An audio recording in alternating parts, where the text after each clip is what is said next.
যশোর ২৫০ শয্যার হাসপাতাল সূত্র জানিয়েছে, চলতি বছরের জানুয়ারি থেকে অক্টোবর পর্যন্ত এইচআইভি পজিটিভ ৪৩ জনের ২৫ জনই শিক্ষার্থী। ২০২৪ সালে আক্রান্ত ২৫ জনের মাঝে শিক্ষার্থী ছিল ১২ জন, যাদের বয়স ১৭ থেকে ২৩ বছরের মধ্যে।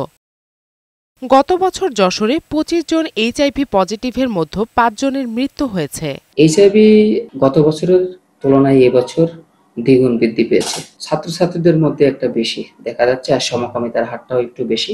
বর্তমানে যশোর ২৫০ শয্যা হাসপাতালে মোট ২৪০ জন এইচআইভি পজিটিভ শনাক্ত হয়েছে।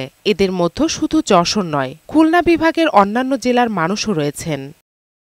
বিশেষজ্ঞদের মতে, সীমান্তবর্তী জেলা এবং পারিপার্শ্বিক পরিস্থিতিতে এইচআইভি সংক্রমণ দ্রুত ছড়াচ্ছে। তরুণ শিক্ষার্থীদের মধ্যে সংক্রমণের এই ঊর্ধ্বগতি উদ্বেগের বিষয়। ছাত্রছাত্রীরা বিশেষ করে গ্রাম অঞ্চলে যখন তারা শহরে কোনো স্কুল কলেজে ভর্তি হয়, সেক্ষেত্রে নিজের গার্জিয়ান নিজেই, তাহলে প্রথম দায়িত্ব হচ্ছে যে আমার সন্তান কোথায় যাচ্ছে, কার সাথে মিটছে, এই বিষয়গুলো হচ্ছে নজরদারিতে আনা। যশোরে এইডস রোগীর শনাক্তের হারটা কিন্তু বেশ বেড়েই গিয়েছে।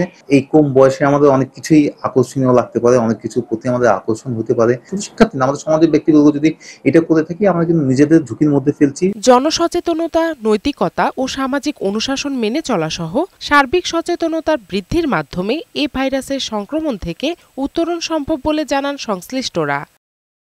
জান্নাতুল ফিরদাউস কণা, বৈশাখী সংবাদ।